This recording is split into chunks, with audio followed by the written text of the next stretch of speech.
make there. So now let's click on campaigns. This is where you'll see all the different campaigns you're sending out, and you could have email campaigns, SMS campaigns, automated campaigns, landing page campaigns, as well as ads and a couple other like little website things down there, surveys like we just talked about. So campaigns are anything that you send out to collect data, or just actually anything you send out in general.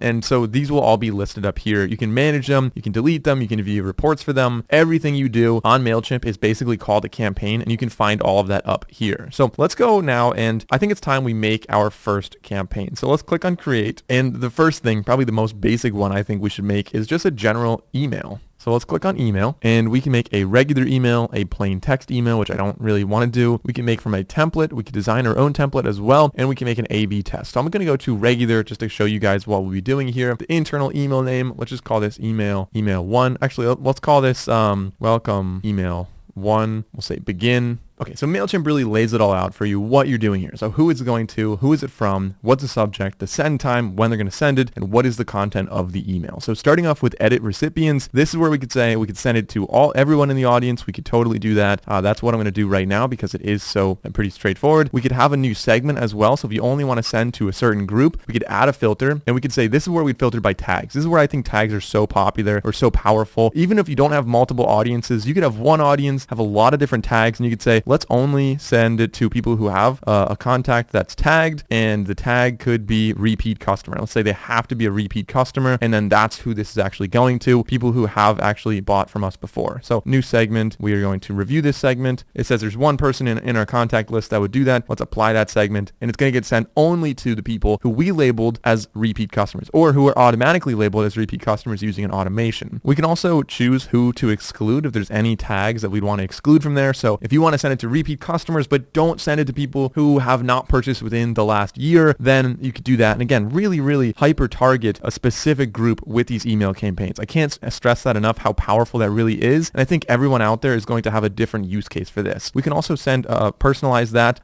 So we could have it as like personalize the send to field with their name. We could have first name, last name. Let's save that. Sometimes it doesn't work if people have like a weird name when they sign up, like they use like a business name, then it ends up being like hi Santrel Media. So it's not always going to work out well. But who is it from? We could have it going from the account holder like this, or we can change it and say, I want it to be from a different email. I want it to be from like mike@santrelmedia.com. We could say save. I think we will actually have to verify that because they don't want you to have an unverified domain where it's like you're sending it from like tim@apple.com. Like they don't want that, obviously. That'd be that's fraud, right? So then we have the subject line. We're going to add a subject. This is actually something that there's a preview text right here and a subject. Most people don't realize this, but when you receive an email, the preview text, the little text below the subject might not actually appear anywhere in the email. Most people assume that's actually like the first sentence of the email. It's actually not. You can make whatever you want here. This is going to improve your CTR, your click-through rate. You want to make sure that this is something appealing that people click on. So we could just say, welcome to our list, open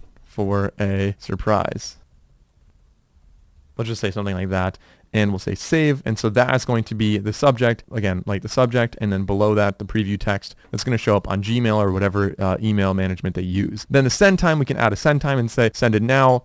We can also optimize it as well. So if you upgrade your plan, they are able to send based on time zones, do batch delivery, and really improve subscriber engagement. I'm just going to have a scheduled time. It doesn't really matter. Or I could say send now. Who cares? For this example, I'm just going to say send now. So we'll save that. And then we have the content down here. So if we click on design email, this is where we have a lot of templates we can build from. And of course, we do have a lot of, in my opinion, a much better interface than the form builder. I really started you guys off with probably the toughest one to design. But now looking at this, let's say we want it to look like maybe this one right here. Pretty straightforward, pretty simple. I actually really like that one. So we're going to say apply. And now we can customize everything. So this is a drag and drop layout. It's very similar to a lot of website builders out there. And we will be using this format in a couple other places on MailChimp a little bit later. So let's close out of that. So for this layout, essentially all you would do is click and drag anything from the left side over to the right side. And then if we click on anything on the right side, it'll bring us into this little editor. So I can change the image. I can browse other images that I have uploaded. Right now, I actually don't have any others on here. So you'd want to upload your own images. And let's just say we want to edit this text. You figure it out. You click on it. You can change the background to whatever color you want. You can change like the padding, which is going to be the space above and below. So the padding, if we bring this up to, just for example, like 120 or 200, you'll see big gap above. That's padding. and you can pad it on the left or the right side to just change how far away different things actually are. You can make dynamic content as well. We have to upgrade to do that, so I'm not going to do that in this video. But again, just some other features that you might have that aren't necessarily like required for a good, successful email campaign, but it could be useful for you. Then we can also click and drag any one of these. So code would be if you have like a third-party software you want to put in here, you could just copy and paste the code. We could have a survey and just click and drag these and drop them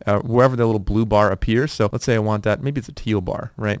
We'll click and drop that maybe right there. And now they can click on start survey, and it's going to, you can select a survey, and we want this to be, let's say, our welcome survey. It's going to bring them over to the welcome survey. To change the text on anything, you can edit that over on the right side. So we can just highlight this and just type whatever we want. Of course, if we wanted something to be linked out, we can highlight that. We can click on the little chain link icon, and this could link out to an email, a phone, whatever, a survey. We can link to the survey again, and we could say maybe this is the welcome survey. Open a link in a new tab. We'll say save. And so that's just another thing you can add in there. Additionally, the button right here, if you click on button, you can choose where that's actually linking to. And again, this could be a web page. This could be email, so they could just like reply to you, for example. This could say reply. Let's just call this one.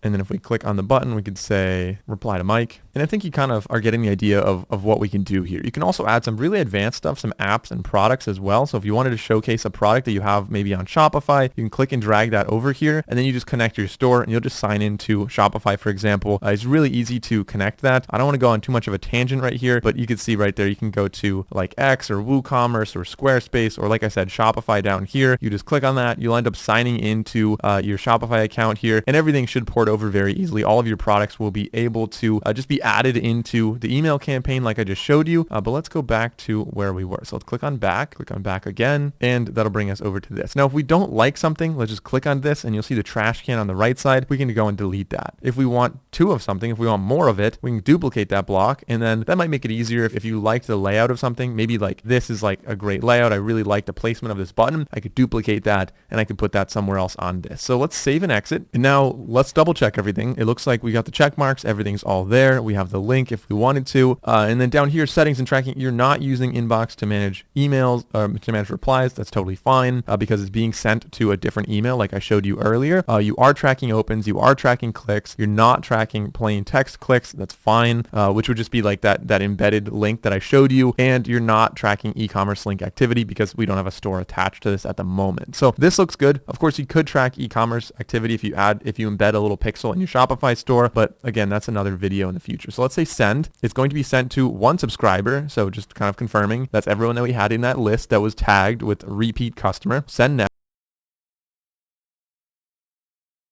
This concludes the MailChimp running campaign lesson, and it's recommended to move quickly through this course to concentrate on large and small group account acquisitions along with recruiting.